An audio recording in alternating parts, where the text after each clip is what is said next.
मध्य प्रदेश में विकास यात्राओं को लेकर सीएम शिवराज सिंह चौहान उत्साहित हैं। इस मामले में उनका बयान आया जिसमें उन्होंने कहा कि विकास यात्रा के जरिए नए काम हो रहे हैं, कहीं नेकी की दीवार तो कहीं पार्क का निर्माण किया जा रहा है। यही नहीं, नवाचार के मामले में सरकार के साथ समाज भी जुट गया है। उधर राजधानी भोपाल में निकाली गई विकास यात्रा के दौरान मंत्री भूपेंद्र सिंह का बयान आया जिसमें उन्होंने इस साल के अंत में होने वाले विधानसभा चुनाव में एक बार फिर से भाजपा की सरकार बनाने का दावा किया। आम आदमी पार्टी ने भाजपा पर अडानी के बहाने हमला बोला है। प्रदेश अध्यक्ष पंकज सिंह ने कहा कि कुछ सालों में 1000 करोड़ से लाखों करोड़ की संपत्ति बनाने वाले अडानी को मोदी सरकार का सहारा है। उधर समाजवादी पार्टी को फिर से विधानसभा चुनाव को लेकर मुख्य यह वजह कि प्रदेश महिला अध्यक्ष की नियुक्ति कर दी गई। इसके अलावा नेता प्रतिपक्ष गोविंद सिंह ने ग्वालियर के महाराज ज्योतिराज सिंधिया के दबाव में कांग्रेसियों को प्रताड़ित करने का आरोप लगाया। तो वहीं प्रदेश भाजपा अध्यक्ष वी डी शर्मा का बयान आया जिसमें कहा कि सरकार बदलने की भावना से काम नहीं कर रही बल्कि केवल अपराधियों पर लगाम लगाने के लिए काम किया जा रहा है।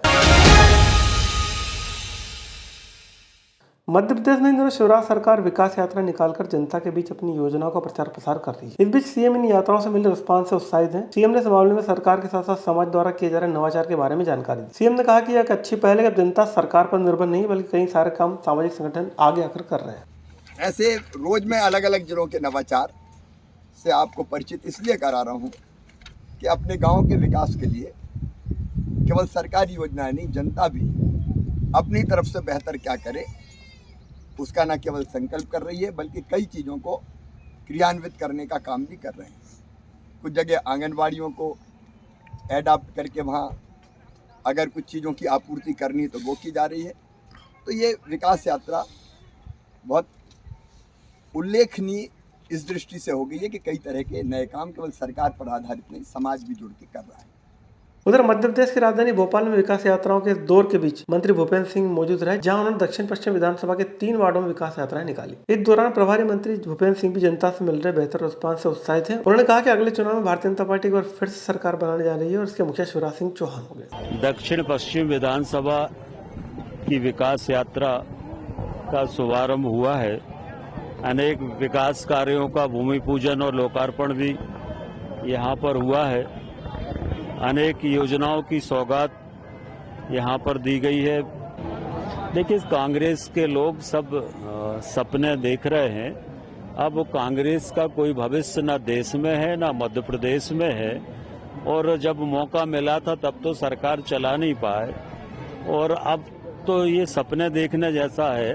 भारी बहुमत से भारतीय जनता पार्टी की सरकार फिर से मध्य प्रदेश में माननीय शिवराज जी के नेतृत्व में बनेगी। ग्वालियर जिले में लगातार कांग्रेसी कार्यकर्ताओं को निशाना बनाए जाने का आरोप लगे हैं। नेता प्रतिपक्ष गोविंद सिंह ने इस मामले में एक बयान दिया जिसमें उन्होंने कहा कि महाराजा ज्योतिराज सिंधिया के इशारे पर एमपी में अघोषित आपातकाल लागू कर दिया गया है, जिसके चलते कांग्रेस के कर्मठ कार्यकर्ताओं को निशाना बनाकर जिला बदल तक की कार्रवाई की जा रही है।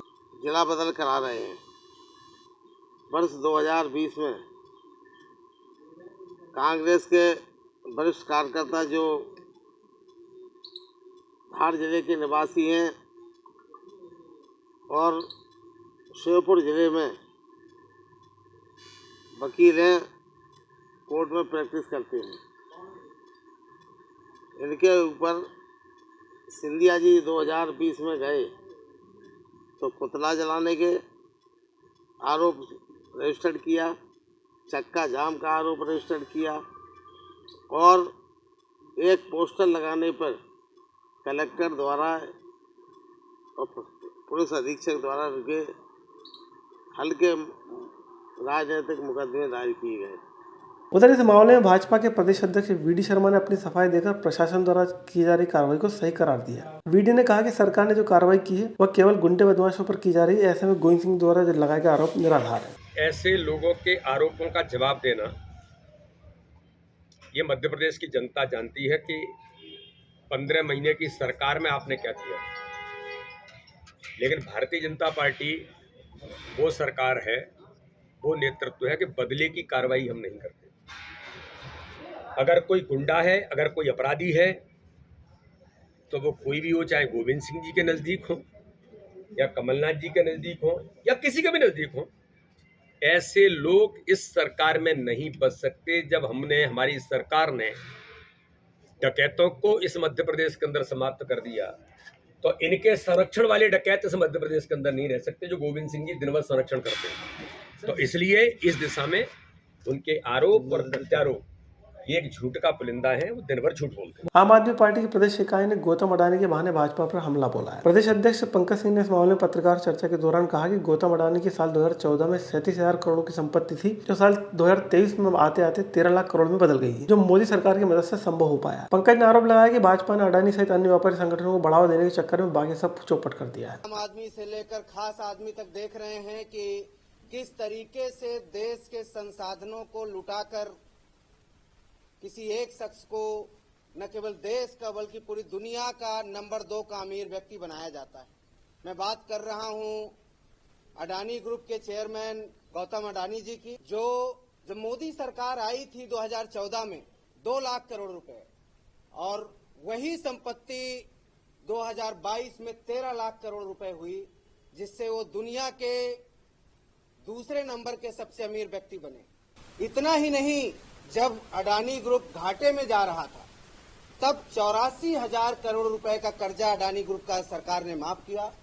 मध्य प्रदेश में चुनावी साल में इस बार कांग्रेस भाजपा के अलावा आम आदमी पार्टी, बहुजन समाजवादी पार्टी के अलावा समाजवादी पार्टी भी सक्रिय है। चूंकि सपा ने इस बार चुनाव में सभी सीटों पर दांव लगाने का ऐलान किया, लिहाजा इस बार प्रदेश के प्रत्येक जिले के अलावा प्रदेश कार्यकारिणी का गठन भी किया जा रहा है। इसी क्रम में डॉक्टर अनिता राजन को प्रदेश समाजवादी महिला विंग का अध्यक्ष घोषित किया गया।